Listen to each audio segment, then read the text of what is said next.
அஸ்ஸலாமு அலைக்கும் வரஹ்மத்துல்லாஹி வபரகாத்துஹு. இன்ஷா அல்லாஹ் தினம் உபதேசம். அன்புள்ளம் கொண்ட இஸ்லாமிய பெரியவர்களே, சகோதரர்களே, அல்லாஹு தஆலாவின் நல்லடியார்களே, இப்ராஹிம் அலைஹிஸ்ஸலாம் அவர்கள் அல்லாஹ்வின் நண்பன். அந்த இப்ராஹிம் அலைஹிஸ்ஸலாம் அவர்கள் ஈராக் நாட்டை சேர்ந்த பாபிலோனிலிருந்து ஷாம் நாட்டை நோக்கி வந்தார்கள். ஒரு நாள் அவர்கள் ஒரு கடற்கரை ஓரமாக போய் கொண்டிருந்த பொழுது ஒரு பிணத்தை கண்டார்கள். அதன் சதை சிதறி சின்ன பின்னமாக கிடந்தது. கடல் தண்ணீர் பெருகி வரும் பொழுது அத்துடன் வருகின்ற மீன்கள் அந்த சதையில் கொஞ்சத்தை சாப்பிடுகின்றன. கடல் நீர் உள்ளே சென்று விட்டால் அங்கு வரக்கூடிய வனாந்திர மிருகங்கள் அவற்றிற்கு வேண்டிய அளவு அந்த பிணத்திலிருந்து சாப்பிடுகின்றன. ஆகாயத்தில் பறந்து வரக்கூடிய பறவைகளும் கொத்தி எடுத்து கொண்டு செல்கின்றன. முடிவில் அப்பிணத்தில் எல்லா பாகங்களும் காலியாகி விடுகின்றன. இந்த காட்சியை பார்த்த இப்ராஹிம் அலைஹிஸ்ஸலாம் அவர்கள் ஆச்சரியமடைந்து, இறைவா, நீ இப்பிணத்தின் எல்லா அம்சங்களையும் மீன்கள், விலங்கினங்கள், பறவைகள் ஆகியவற்றிலிருந்து வெளிக்கொணர்ந்து ஒன்று திரட்டி உருவாக்கி உயிர் கொடுப்பவன். இதன் பாகங்கள் காற்றோடு போனாலும் மண்ணோடு மண்ணாகிவிட்டாலும் நெருப்பில் பொசுங்கி சாம்பலாகிவிட்டாலும் உயிர் கொடுத்து எழுப்ப நீ நாடினால் அவைகளெல்லாம் ஒன்று சேர்ந்து உயிராக்கி விடுவாய். இதில் எனக்கு பரிபூர்ண நம்பிக்கை உண்டு. எனினும் இந்த அபூர்வ சக்தியை நேரடியாக கண்டு என் இதயம் அமைதி பெற விரும்புகிறது. ஆகவே என் இறைவா, மரணித்தவர்களை எப்படி உயிர் கொடுத்து எழுப்புவாய் என்பதை எனக்கு காண்பித்து கொடு என்று அவர்கள் மிகவும் அடக்கத்துடனும் பணிவுடனும் கேட்டுக்கொண்டார்கள். உடனே அல்லாஹ் இப்ராஹிம் அலைஹிஸ்ஸலாம் அவர்களை பார்த்து கேட்டான், நான் உயிர் கொடுத்து எழுப்புவேன் என்பதை நீங்கள் நம்பவில்லையா என்று அவர்களிடம் அல்லாஹ் கேட்டான் திருப்பி. இப்ராஹிம் அலைஹிஸ்ஸலாம் அவர்கள், ஆம், நீ உயிர்ப்பிப்பாய் என்பதை நான் உறுதி கொண்டிருக்கின்றேன். அதில் எனக்கு சிறிதும் சந்தேகமில்லை. ஆனாலும் அதனை நேரடியாக பார்க்கும் பொழுது என் இதயம் அமைதியடையும் என்ற காரணத்திற்காக என்று இப்ராஹிம் அலைஹிஸ்ஸலாம் அவர்கள் கூறினார்கள்.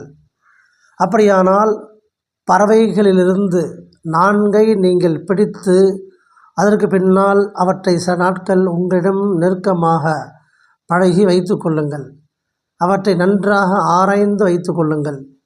பின்பு அந்த பறவைகளை அறுத்து பொடியாக கொத்தி எல்லாவற்றையும் ஒன்றாக கலந்து அவைகளிலிருந்து ஒவ்வொரு பகுதியை ஒவ்வொரு மலையின் மீது வைத்து விடுங்கள். அதன் பின்பு அவற்றை ஒவ்வொன்றாக பெயர் கூடி அழையுங்கள். அப்பொழுது ஒவ்வொன்றும் உயிர் பெற்று எழுந்து உங்களிடம் விரைந்து வரும் என இறைவன் கூறினான். இதற்கிணங்க இப்ராஹிம் அலைஹிஸ்ஸலாம் அவர்கள் 4 பறவைகளை தேர்ந்தெடுத்தார்கள். 1 மயில், 2 கழுகு, 3வது சேவற்கோழி, 4வது காகம் ஆகியவை. இவற்றை அறுத்து பொடி பொடியாக கொத்தி ஒன்றோடொன்று கலந்து ஒவ்வொரு மலையிலும் ஒவ்வொரு அளவையும் வைத்து விட்டார்கள். இறைவன் உத்தரவின் பிரகாரம் அவற்றின் தலைகளை மட்டும் தங்கள் கையில் வைத்து கொண்டு ஒவ்வொன்றாக பெயர் கூறி அழைத்தார்கள். அந்த இனத்தை சேர்ந்த பாகங்கள் கிளம்பி ஒன்று சேர்ந்து பறந்து அதனதன் தலையுடன் இணைந்து பறக்க ஆரம்பித்து விட்டன. இதனை நேரடியாக பார்த்த இப்ராஹிம் அலைஹிஸ்ஸலாம் அவர்களுக்கு அல்லாஹ்வின் வல்லமையின் மீது அசைக்க முடியாத பரிபூர்ண நம்பிக்கை ஏற்பட்டுவிட்டது. ஏன் இந்த இனங்கள் தேர்ந்தெடுக்கப்பட்டன? இந்த 4 பறவைகளை மட்டும் தேர்ந்தெடுக்கப்படுவதற்கு காரணம் உண்டு. சில பறவைகளுக்கு இருக்கும் குணங்கள் மனிதர்களிடத்திலும் இருக்கின்றன. அந்த குணங்களால் உயர்ந்த அந்தஸ்தை அடைய முடியாமல் ஆகிவிடுகின்றன. ஆகையால் அதை நம் உள்ளத்திலிருந்து எடுத்து எறிந்துவிட்டால் படிப்படியாக உயர்ந்த அந்தஸ்தை அடைந்து விடுகின்றான். தன்னை அலங்கரித்தல், தன்னை விட சிறந்தவர் யாரும் கிடையாது என்று பெருமை கொள்ளும் மனிதனும் இருக்கின்றான். இந்த 2 குணங்களும் மயிலுக்கு இருக்கின்றன. இந்த 2 குணங்களும் நம் உள்ளத்தில் இருக்கும் வரை மனிதன் உயர்ந்த அந்தஸ்தை அடைய முடியாமல் ஆகிவிடும். இவற்றை நம் உள்ளத்திலிருந்து எடுத்துவிட வேண்டும் என்பதற்காகத்தான் மயிலை தேர்ந்தெடுத்ததற்கு காரணம். 2வதாக, எப்பொழுதுமே சாப்பிடுவதையே கவனமாக கொள்ளும் மனிதனும் இருக்கின்றான். இப்படி சாப்பிட்டு கொண்டே இருந்தால் தூக்கம் வந்துவிடும். எந்த நல்ல செயல்களும் செய்ய முடியாது, உயர்ந்த அந்தஸ்தையும் அடைய முடியாது. இதே குணம் கழுகுக்கும் இருக்கின்றன. அந்த கழுகு எப்பொழுதுமே சாப்பிட்டு கொண்டே தான் இருக்கும். 3வதாக, காம நுகர்ச்சியிலேயே எப்பொழுதுமே மூழ்கி இருக்கும் குணம் மனிதர்களிலும் இருக்கின்றார்கள். இந்த குணம் இருக்கும் வரை எந்த உயர்ந்த அந்தஸ்தையும் அடைய முடியாது. இதே குணம் சேவல் கோழிக்கு இருக்கின்றன.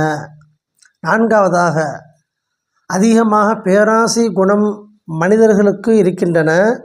இந்த குணம் நம் உள்ளத்தில் இருக்கும் வரை உயர்ந்த அந்தஸ்தை அடைய முடியாது.